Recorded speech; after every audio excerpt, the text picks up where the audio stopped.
법제 3조 1항에 따라 나왔네요. 법제 3조 1항이 병국지선이었죠. 국지선. 그러니까 이거는 이제 생략해도 관계없어요. 왜 그러면 근거기 때문에. 예빈대원으로 지원하려는 사람은 최종 선발 예정일에 속한 해에 18세 이상이어야 한다. 자, 기출. 사람을 남성.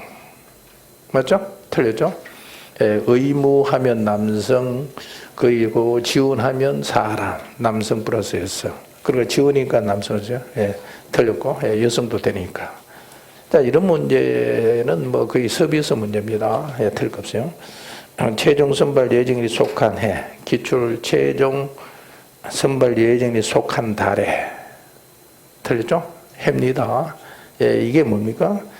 최종 선발 예정일이 속한 해니까, 자, 원서는 미리 제출하더라도 나중에 최종 선발 예정이다. 그럼 우리 예비전력관리 업무 담당자 최종 선발일이 언제입니까?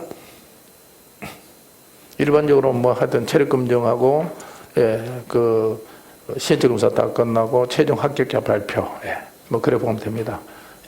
그리고 더 크게 보면 또 학생 군사 교육 가서 그게 교육 과정에 기본적인 성적을 취득해야 된다. 하여튼 최종 선발 예정일, 최종 선발 예정일이 속한 해, 가끔 달로 나옵니다. 틀렸고.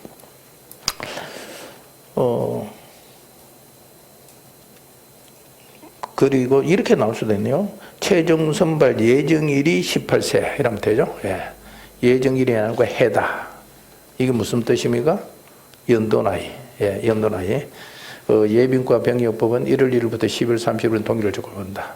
근데 병력법은 부터라는 것은 1월 1일부터까지는 12월 30일이기 때문에 연도 나이를 벌써 내포하고 있어요. 맞죠? 근데 예빈법은 그런 정의가 없기 때문에 최종 선발 예정일에 18세 그럼 틀립니다. 예정일이 속한 해. 맞죠? 이렇네요. 그리고 뭐 지원을 한 날에 뭐 이렇게 엉뚱한 얘기 나올 수 있어요. 자, 쉽게 말하면 우리가 시험 치고 최종 합격자 발표 난 날, 그때 18세. 자, 18세 이상이어야 한다를 19세 하면 틀린다. 맞죠? 그래서 17세는 지원이 안 된다. 너무 어려서. 18세는부터 지원이 가능하다. 그리고 우리가 병력법에서 병력 의무는 20세부터 40세다. 자, 그런 내용이 깔려 있어요. 자, 2항. 법제 3조 1항에 따라 예비군으로 지원하는 사람은 맞죠? 다음 각호의 구분에 따른 사람에게 국방부령으로 정하는 예비군 편입 지원서를 제출해야 된다. 예비군 편입 지원서. 편입하니까 편입 지원서. 국방부령을 대령. 자, 이런 문제 많았어요. 작년 전반기가 뭐 대령을 국방부령 이렇게 바꾸는 경우가 한 6개, 올해 전반기도 한 4개 나왔어요. 그래서 법의 표현은 대령, 영에서 고쳐야 된다. 영의 표현은 국방부령, 규칙. 근데 여기는 편입 지원서 이런 서식이 나오면 전부 다 국방부령이다. 편입 지원서 양식이죠. 양식이 어디 나옵니까? 규칙에 나옵니다. 그래서 편입 지원서니까 이것은 국방부령, 규칙에 나온다. 자, 이거 이거 틀리면 안 됩니다. 당연하고. 이 경우 미성년자는 친권자 후견의 동의서를 첨부해야 된다. 미성년자. 기출 미성년자 생략하고 나온다. 자, 이 항이 그대로 풀고 국방부령으로 대한 편입 지원서를 제출해야 된다. 이 경우 친권자 후견인의 동의서를 첨부해야 된다. 이렇게 잘 나와요. 이게 일반적인 난이도입니다. 근데 이렇게 나와도 틀리는 사람이 한 20-30% 나와. 그래서 코드가 미친우 동의. 친권자나 후견인 동의서를 첨부해야 된다. 자, 미성년자. 그러면 미성년자가 몇 세입니까? 18세. 19세는 성년입니다. 지난번에 얼핏 얘기했다시피 이게 미성년자는 법에 따라 틀려. 형법은 14세 미만입니다. 알 필요 없죠? 우리 시험치인데 우리는 여기서 일반적으로 일반 법이 19세가 성년이다.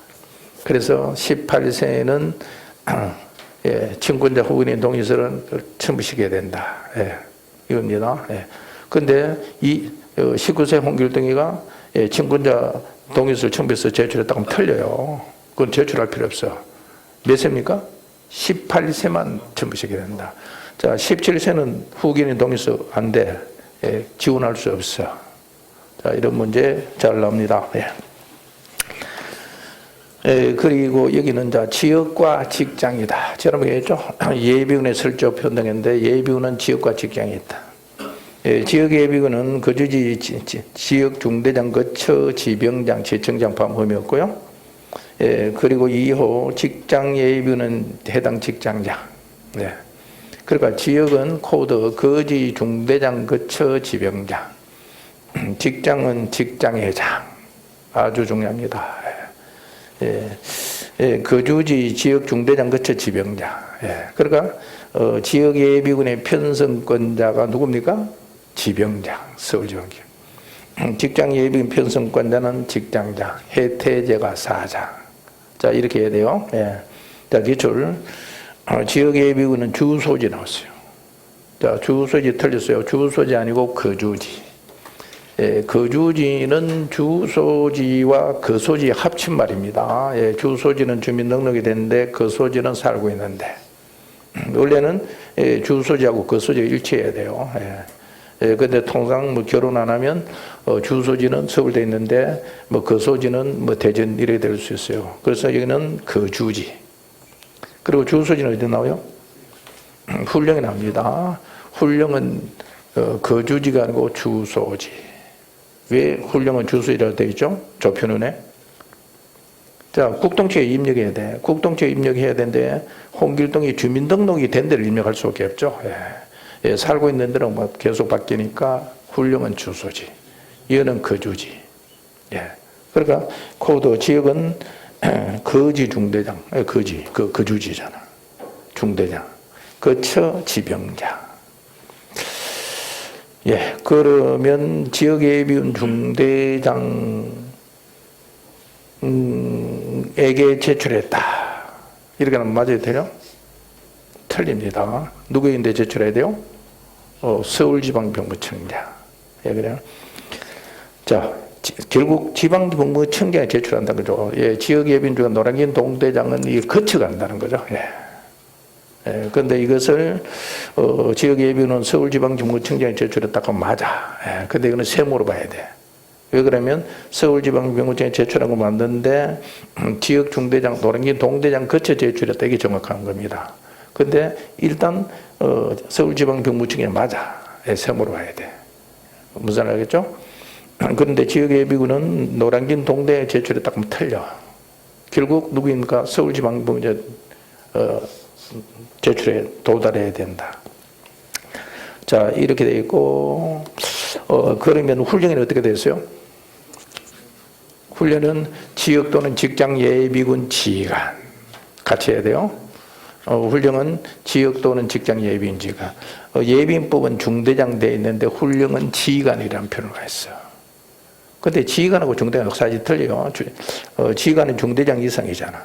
예. 근데 여기는, 거지 중대장 했는데 훈령은 직장 또는 지역 또는 직장 예비군 지휘관. 왜 그래요? 그게 맞아. 예. 지역은 대대, 연대, 지역대 없잖아. 왜 없어요? 장관 필요인죠. 예. 그죠? 이따 배우죠? 예, 지역은 중대밖에 없어. 예. 물론 일부에 실무적으로는 지역대 창설되고 있어요. 예. 그리고 직장은 예, 중대 이상회가 대대도 있죠. 예. 그러니까 직장 예비군 지휘관이 맞아. 예. 근데 그렇게 생각할 필요 없고, 예를 들어서 해태제가 중대에 제출했다 맞아. 예. 근데 훈령에서 시험 치면서 해태제가 사장에게 제출했다 하면 틀려. 예비인법은 해태제가 사장에게 제출했다 맞아. 이게는 법간의 미묘한 차이요. 예. 예. 그래서 예비인법을 모법으로 생각해서 해야 되는데 이거 모르고 그냥 상황이 나면 헤매. 예. 자, 이해됐죠? 예. 자, 예비인법 정확히 하고 나면 그 다음 쉬워. 예. 자, 거지 중대장 거처 지병장, 직장은 직장장. 그리고 훈령은 편입은 지역 또는 직장 예비군 지휘관. 이따가 하지만 연장도 지역 또는 직장 예비군 지휘관. 예. 훈련 때 다시 강조합니다. 근데 탈퇴 지원서가 훈련이 되어 있어요. 탈퇴. 지원했다가 내가 탈퇴하겠다. 탈퇴 지원서는 소속 예비군 지휘관 거쳐 지병장 되었어요. 예비군은 없어. 근데 훈련이나 탈퇴 지원서는 소속 예비군 지휘관 거쳐 지병장.